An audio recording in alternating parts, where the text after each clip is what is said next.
افلا يتدبرون القرآن ام على قلوب اقفالها، تو کیا یہ لوگ قرآن میں غور نہیں کرتے یا دلوں پر قفل لگ رہے ہیں؟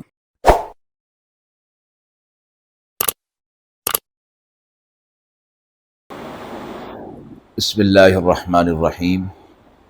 السلام علیکم ورحمۃ اللہ وبرکاتہ۔ ناظرین کرام، درس قرآن مجید کے اس پروگرام میں آج ہم سورۃ النساء کی آیت نمبر 75 اور 76 کا ترجمہ اور تفسیر آپ حضرات کی خدمت میں پیش کر رہے ہیں۔ اعوذ باللہ من الشیطان الرجیم، بسم اللہ الرحمن الرحیم۔ وما لكم لا تقاتلون في سبيل الله والمستضعفين من الرجال والنساء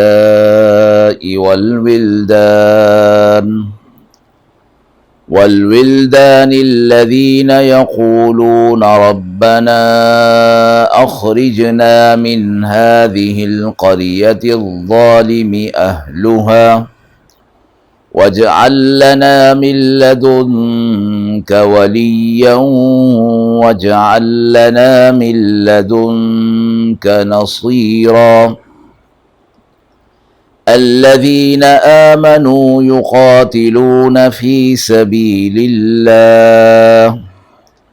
والذين كفروا يقاتلون في سبيل الطاغوت فقاتلوا أولياء الشيطان إن كيد الشيطان كان ضعيفا۔ آیت مبارکہ کا ترجمہ ملاحظہ فرمائیں۔ اور تمہیں کیا ہوا کہ تم نہیں لڑتے اللہ کی راہ میں ان کے لیے جو مغلوب ہیں، مرد اور عورتیں اور بچے، جو کہتے ہیں اے ہمارے رب، ہمیں اس بستی سے نکال کہ ظالم ہے یہاں کے لوگ، اور ہمارے لیے کر دے اپنے طرف سے کوئی حمایتی، اور ہمارے لیے اپنے پاس سے کوئی مددگار کر دے۔ جو لوگ ایمان والے ہیں سو وہ قتال کرتے ہیں اللہ کی راہ میں، اور جو کافر ہیں سو وہ قتال کرتے ہیں شیطان کی راہ میں۔ سو تم قتال کرو شیطان کے حمایتیوں سے، بے شک شیطان کا فریب کمزور ہے۔ آیت مبارکہ میں اہل ایمان کو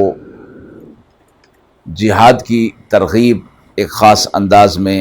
اور خاص حالات کے تحت دی جا رہی ہے کہ اللہ رب العزت نے اہل مکہ کو جب ان پر ظلم و ستم بڑھ گیا تو حکم دیا کہ وہ ہجرت کر جائیں، تو کافی مسلمان وہاں سے ہجرت کر کے چلے گئے۔ البتہ کچھ کمزور مسلمان مالی طور پر اور بے سر و سامانی کی وجہ سے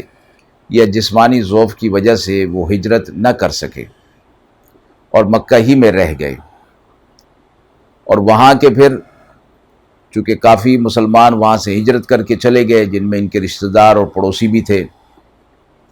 اب یہ لوگ پیچھے بے یار و مددگار رہ گئے اور کفار کے ظلم و ستم ان پر بڑھ گئے، اور اسی لیے کہ جو یہاں سے ہجرت کر کے چلے گئے وہ تو گئے، جو باقی ہیں ان پر ظلم و ستم کیا جائے تاکہ یہ اسلام سے پھر جائیں۔ لیکن ان حضرات کے دل میں اسلام اور ایمان راسخ ہو چکا تھا، انہوں نے کفار کے ظلم و ستم کو سہا اور جھیل گئے، لیکن اسلام پر ایمان پر ڈٹے رہے،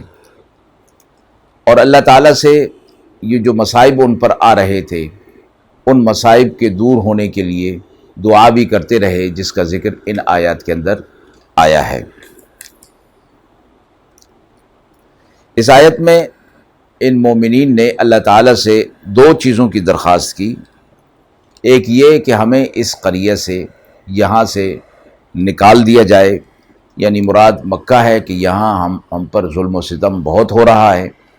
اور ان کے سامنے یہ بات تھی کہ بہت سے مسلمان ہجرت کر کے یہاں سے چلے گئے تھے، تو ظاہر ہے کہ جو چلے گئے وہ ان کے ظلم و ستم سے بچ گئے۔ اب ان کے دل میں بھی بات یہ آ رہی تھی کہ اللہ تبارک و تعالی ہمارے لیے کوئی ایسا سر و سامان، کوئی ایسا حالات، سازگار حالات بنا دے کہ ہم یہاں سے ہجرت کر جائیں، تاکہ ہم اپنے ایمان کو بھی بچا لیں اور ان کے ظلم و ستم سے بھی ہم بچ جائیں۔ دوسری چیز انہوں نے کہا کہ ہمارے لیے کوئی مددگار، کوئی حمایتی ہمارا بھیج دیا جائے۔ اللہ تعالیٰ نے ان دونوں باتوں کو قبول فرما لیا۔ بعض کو تو وہاں سے نکلنے کے مواقع میسر ہو گئے، جس سے ان کی پہلی بات پوری ہو گئی، اور فتح مکہ کے موقع پر رسول اللہ صلی اللہ علیہ وسلم نے ایک صحابی کو ان کا متولی مقرر کر دیا، جنہوں نے مظلومین کو ظالمین کے ظلم سے نجات دلائی۔ اس طرح ان کی دوسری بات بھی اور دوسری دعا بھی اللہ تعالیٰ نے قبول فرما لی۔ تو آیت میں یہ فرمایا گیا کہ جب یہ مرد، عورتیں اور بچے ان پر ظلم ہو رہا ہے، تو اے اہل ایمان، اے مومنین، تم ان کی مدد کے لیے قتال کیوں نہیں کرتے؟ تو آیت سے معلوم ہوا کہ مظلومین کی مدد کرنا بھی جہاد ہے۔ یہ بھی اللہ کی طرف سے حکم ہے کہ وہ مرد اور عورتیں جو ایمان والے ہیں اور ان پر ظلم و ستم ہو رہا ہے، تو اللہ فرما رہے ہیں وَمَا لَكُمْ لَا تُقَاتِلُونَ فِي سَبِيلِ اللَّهِ، یعنی تمہیں کیا ہو گیا کہ تم اللہ کی راہ میں جہاد نہیں کرتے ہو، قتال نہیں کرتے ہو؟ اور ان لوگوں کے لیے بھی جو مغلوب ہو گئے ہیں، مردوں میں، عورتوں میں، اور اللہ سے یہ دعا کرتے رہتے ہیں، یعنی تمہیں چاہیے کہ تم ان کی مدد کرو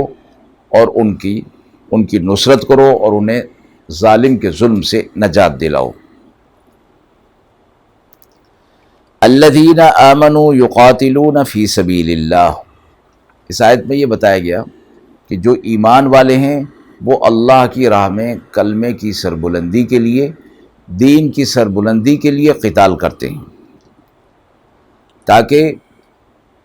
اللہ جو ان کا خالق اور مالک ہے اور رازق ہے، اس کا یہ حکم ہے، اس کے حکم کو پورا کر کے اس کے قانون کو دنیا کے اندر رائج کریں، جیسا کہ اللہ نے انہیں بطور خلیفہ کے یہاں مقرر کیا ہے۔ اور دنیا کا امن و امان بھی اسی صورت میں قائم ہو سکتا ہے کہ جب اللہ کے بندوں پر اللہ کا قانون نافذ ہو اور اس قانون کے مطابق اپنی زندگی گزاری جائے، تو پھر امن و امان قائم ہوگا، ورنہ ظالم اپنے ظلم میں بڑھتا چلا جائے گا۔ ظالم کو روکنا بھی فرمایا کہ یہ جہاد ہے اور یہ قتال فی سبیل اللہ ہے۔ تو جو اہل ایمان ہیں ان کے سامنے یہی مقصد ہوتا ہے، اور وہ کسی زمین کے خطے کے لیے، مال غنیمت کے لیے وہ قتال اور جہاد نہیں کر رہے ہوتے، بلکہ اللہ کے کلمے کی سربلندی، اور پھر اس صورت میں انہیں شہادت مل جائے یا وہ پھر غازی بن جائیں، دونوں صورتوں میں اللہ کی طرف سے اجر عظیم کا وعدہ فرمایا گیا ہے۔ فرمایا گیا کہ شہادت ہے مطلوب و مقصود و مومن، نہ مال غنیمت نہ کشور کشائی۔ مومن شہادت کے لیے، اللہ کے کلمے کی سربلندی کے لیے اپنی جان اور مال کو اللہ کی راہ میں لگاتا ہے۔ ان کے مقابلے میں فرمایا والذین کفروا یقاتلون فی سبیل الطاغوت، اب یہ جو کفار ہیں وہ طاغوتی یعنی شیطانی قوتوں کے لیے لڑتے ہیں، اور وہ ان نیک لوگوں کی راہ میں رکاوٹ ڈالتے ہیں۔ تو ان لوگوں کو، ایسے لوگوں کو فرمایا گیا کہ شیطانی تدابیر اور شیطانی کارگری یہ انتہائی کمزور ہے، اس لیے کہ اللہ کی مدد و نصرت ان کے ساتھ نہیں ہے۔ اور الذین آمنوا یقاتلون فی سبیل اللہ میں دو چیزیں فرمائی گئیں،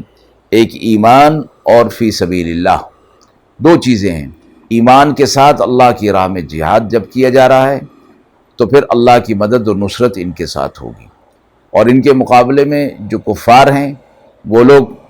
کفری طاقت اور شیطان کے ساتھ وہ لڑ رہے ہیں، تو فرمایا ان کے ساتھ اللہ کی طاقت نہیں ہے، اور شیطان کا مکر اور فریب انتہائی کمزور ہے۔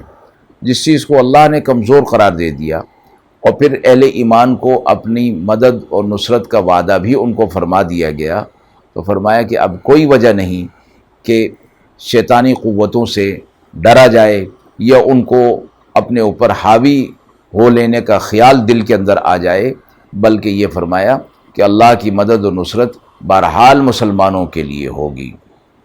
وَأَنْتُمُ الْأَعْلَوْنَ إِن كُنتُم مُؤْمِنِينَ، تم ہی غالب رہو گے اور تمہاری ہی مدد و نصرت کی جائے گی اگر تم مومن ہوگے۔ شرط یہ ہے ایمان کی، اللہ پر ایمان ہوگا تو اللہ ان تمام کفریہ طاقتوں کو پس پش ڈال دے گا، اور تمہارا یہ کچھ بھی نہیں کر سکیں گے۔ یہ ساری طاقتیں مل جائیں تو یہ سب کے سب کمزور کے کمزور ہیں۔ وآخر دعوانا ان الحمد للہ رب العالمین۔